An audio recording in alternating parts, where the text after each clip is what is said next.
On this page we will bring a literary analysis of Act 5, Scene 3 from Romeo and Juliet. Personification is used in Act 5, Scene 3. This is shown in line 9 to 10, that unsubstantial death is amorous, and that he lean aboard a monster keeps. Death is personified as a man who is out of this world. Another personification can be seen in line 22.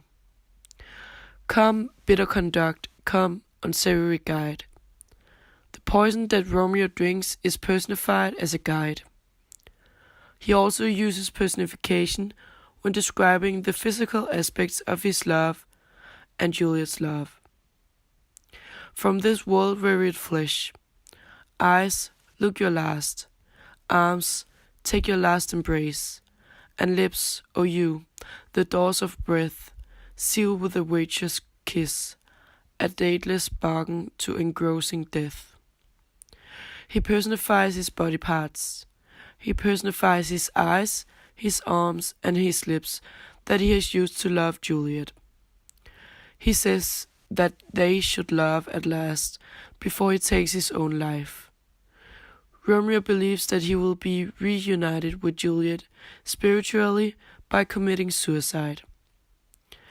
A metaphor is used in line 24. The dashing rocks thy seasick weary bark. Romeo is a weary bark, meaning a tired boat. He is tired of his life and feels like a ship that is thrown against the rocks. This can mean that he has been through a lot.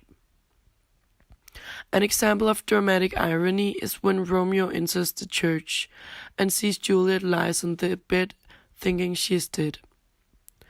The audience know that Juliet are not really dead, but pretends to be because she swallowed a sleeping elixir.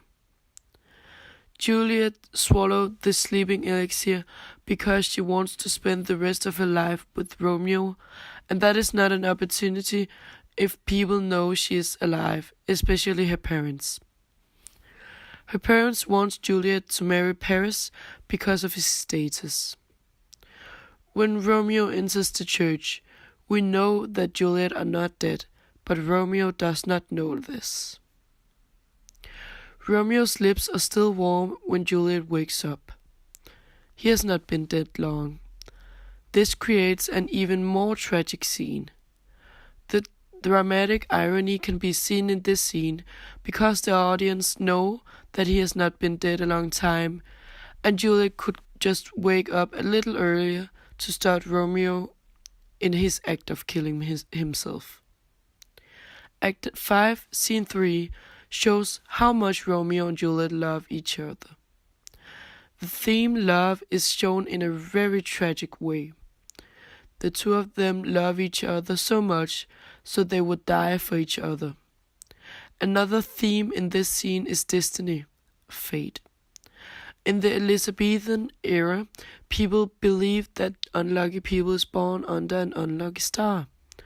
Romeo is born under one of these, and therefore he is unlucky and becomes a tragic hero.